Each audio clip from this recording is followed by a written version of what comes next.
Imagine you have done nothing wrong. You followed every rule. You served faithfully. You were loyal to the men beside you for 15 years. And then, one morning, your commanding officer walks down the line and stops in front of you. Not because of what you did, because of a number. You were the 10th man. And in the Roman army, being the 10th man was a death sentence. Not a quick one. Rome built the most powerful military machine in human history. 250,000 miles of road. 70 million people under one administration. Armies that marched 20 miles a day and then built a city before they slept. An empire that lasted, in one form or another, for 1,500 years. And underneath all of it, underneath the aqueducts and the law courts and the marble temples, was a system of punishment so precise, so calculated, and so deliberately inhuman that modern military psychologists still study it to understand how one civilization managed to make 200,000 men simultaneously terrified of their enemies and more terrified of their own commanders. This is not a story about cruelty for its own sake. The Romans were not cruel for pleasure. They were cruel for mathematics. And once you understand the mathematics, you will never think about discipline, power, or civilization the same way again. To understand Rome's punishment system, you need to understand one thing first. The Roman army was not an army in any sense we would recognize today. It was a society. A soldier did not simply join the legions. He entered a world with its own laws, its own courts, its own economy, its own religion, and its own punishments. Punishments that existed completely outside Roman civilian law, answerable to no one except the commanding general, and executable immediately, without appeal, without delay, and without exception. When you cross the Roman army's gates as a recruit, you cease to be a Roman citizen in any meaningful sense. You became property of the legion, and the legion had very specific ideas about what happened to property that failed to perform. The punishments began before you even reached the battlefield. They began on the first morning of training. A Roman recruit woke before dawn. Every morning, without exception, for the first 4 months of training, a recruit marched 20 miles before breakfast. Full pack, full armor, no exceptions for weather, no exceptions for injury unless the injury was visible and severe. Blisters were not an injury. They were a natural development. Exhaustion was not a condition. It was a baseline. The pack weighed between 35 and 45 Roman pounds, depending on the campaign. That is approximately 18 to 22 kilograms in modern measurement. It contained a wooden stake for constructing the evening camp's palisade wall, 2 days of food rations, a cooking pot, personal weapons including a gladius and 2 pilaw, a leather kit bag, and whatever personal items the soldier had been permitted to carry. He was expected to march in formation, not near formation, not approximately formation, precise formation, shoulder to shoulder, shields aligned, pace matched, for 20 miles every morning before the day's actual training began. If he fell out of formation without permission, he was beaten with wooden rods in front of the entire unit. Not symbolically, not lightly, until he bled. This was called castigatio, and it was considered a minor punishment. The Romans had a word for their punishment philosophy, disciplina. We translate it as discipline, but that translation loses almost everything important about the word. Disciplina was not simply the enforcement of rules. It was a theology. Romans believed, genuinely, religiously believed, that disciplina was a divine force, a goddess who could be invoked, maintained, or lost depending on how rigorously a commander enforced the standards of the legion. There were temples to disciplina. Commanders made sacrifices to her before campaigns. When a Roman general said his legion had lost disciplina, he was not making a management observation. He was making a religious statement. He was saying that a divine protection had been withdrawn, that the legion was now vulnerable not just militarily, but cosmically. This matters because it explains why Roman punishments were never negotiable. You could not appeal to a Roman commander's mercy when it came to disciplina violations. Mercy was, in the Roman military context, not a virtue. It was an offense against the goddess. It was the thing that got armies destroyed. Every punishment, no matter how brutal, was therefore not cruelty. It was piety. And the most pious punishment the Romans ever devised had a name that, 2,000 years later, we still use in everyday speech without remembering where it came from. Decimation, from the Latin decimare, to take a tenth. Here is exactly how it worked. A unit was judged to have committed an offense serious enough to warrant decimation. The offenses that qualified were specific: cowardice in battle, abandonment of a post, collective mutiny, or, most interestingly, sleeping on guard duty. Note that last one. A single soldier falling asleep on watch could, under certain commanders, trigger the death of 1 in 10 men in his entire unit. Not just his own death, 1 in 10 of every man who had been standing near him. Once the order was given, the process was bureaucratic in its precision. The unit was assembled in full formation. Every man drew a lot, a small marked stone or piece of wood, from a container held by the unit's standard bearer. The lots were unmarked except for 1 in 10, which carried a mark. The drawing was random. Rank did not protect you. Years of service did not protect you. Commendations did not protect you. If your hand drew the marked lot, you stepped forward. The men who drew the marked lots, 1 in 10 of the entire unit, were then separated from the group and made to stand in the center of the formation. And then the remaining 9 in 10 were given wooden clubs. Not swords, not spears, clubs, because death by sword would have been too quick, too clean, too merciful. The Romans wanted the men doing the killing to feel what they were doing. They wanted the process to be slow enough that everyone present understood exactly what was happening and why. The condemned men were beaten to death by their friends, by the men they had eaten with, marched with, slept beside for years. The process took time. Everyone watched. And then it was over, and the unit was reformed, and the next day's march began. Think about what that morning felt like. You wake up. You know what is coming. The order was given the night before. You have spent the night in your tent, surrounded by men who may be about to kill you, or whom you may be about to kill. You do not know which yet. Nobody sleeps. Nobody speaks much. Some men pray. Some write on their wax tablets messages that will never be sent to people who will not know for months what happened this morning. Dawn comes. The formation assembles. The standard bearer walks down the line with the container of lots. Every man reaches in. Every man tries to feel the difference between the unmarked piece and the marked one. There is no difference. They are identical. Your hand closes around a piece of wood. You pull out. You look at it. And in that moment, your entire world splits into 2 possible futures. In one of them, you survive this morning. In the other, you do not survive the next hour. The Romans understood this moment perfectly. They designed it deliberately, because the terror of that moment, the absolute randomness of it, the fact that virtue and loyalty and courage could not protect you, was itself the punishment. The decimation of 1 in 10 was also the psychological decimation of the remaining 9. Every man who survived the draw would spend the rest of his career knowing that the lot could fall on him next time, that nothing he did could guarantee his safety if his unit failed collectively. This was the mathematics. 1 death in 10 created 10 soldiers, not one, who would never again allow their unit to fail. The Romans were not cruel for pleasure. They were cruel for multiplication. But decimation, for all its horror, was not the punishment Roman soldiers feared most. Decimation at least gave you 9 chances in 10 of survival. The punishment that Roman soldiers genuinely dreaded, the one that appears in the historical record associated with sleeplessness, with desertion, with men volunteering for the most dangerous missions simply to avoid facing it, was called fustuarium. Fustuarium was simpler than decimation in its mechanism and worse in almost every other respect. It was triggered by a single act of individual failure serious enough to warrant it. Theft from a fellow soldier, desertion in the face of the enemy, false testimony that caused another soldier's punishment, or, the most common trigger, being caught sleeping on guard duty as an individual rather than as a unit.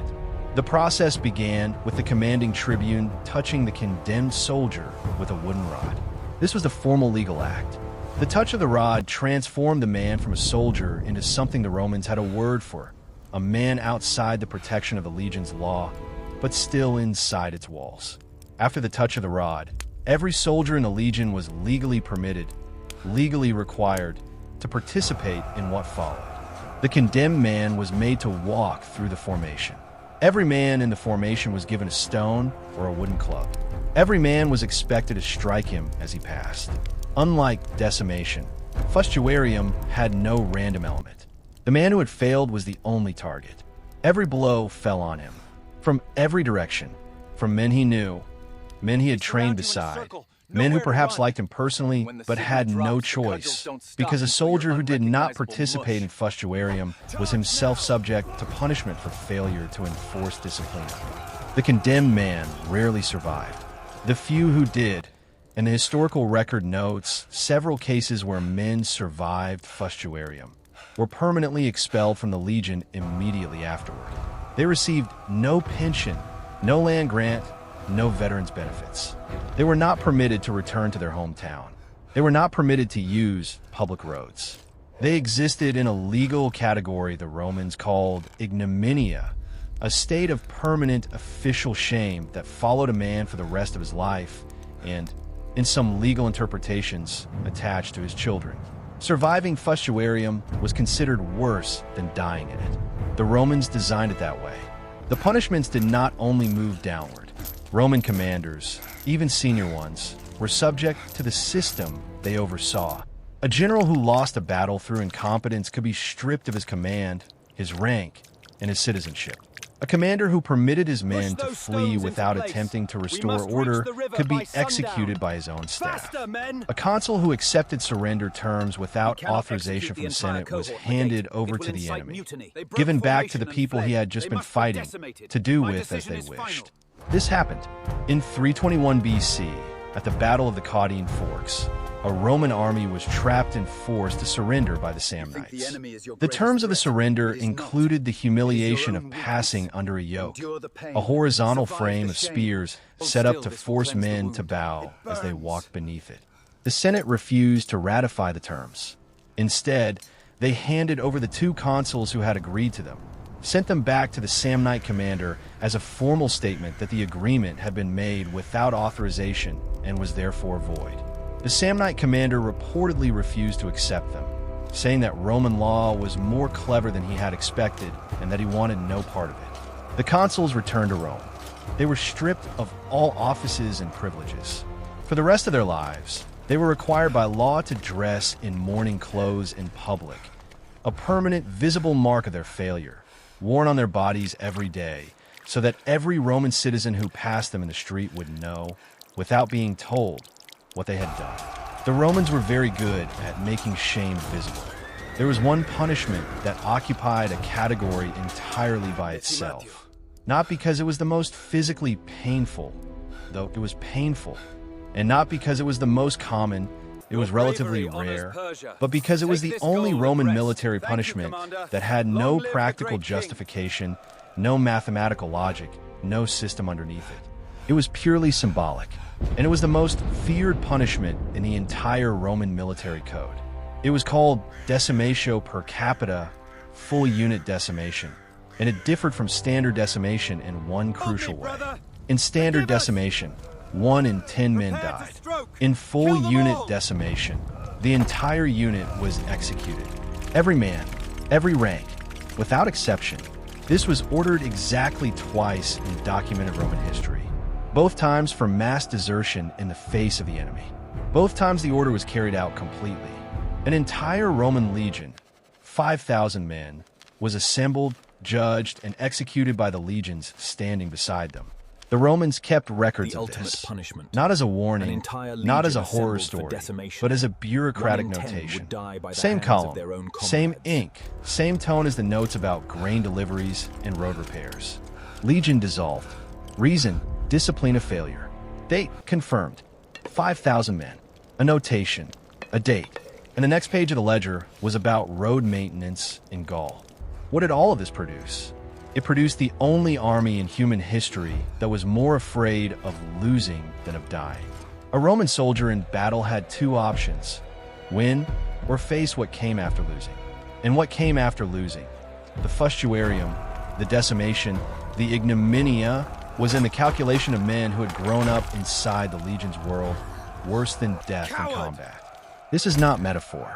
This is documented psychology.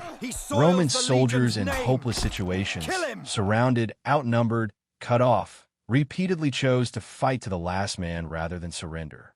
Not because they were braver than other soldiers, but because they had been taught, through years of exposure to the punishment system, that surrender was not a survivable option. The Battle of Cannae in 216 BC is the most famous example.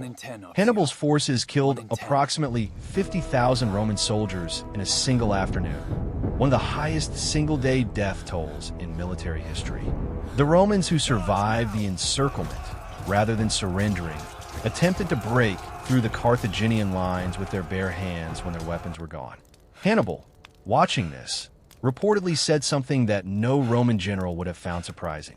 He said, "These men are more afraid of going home than of dying here." He was right, and the Romans had built the system that made it true.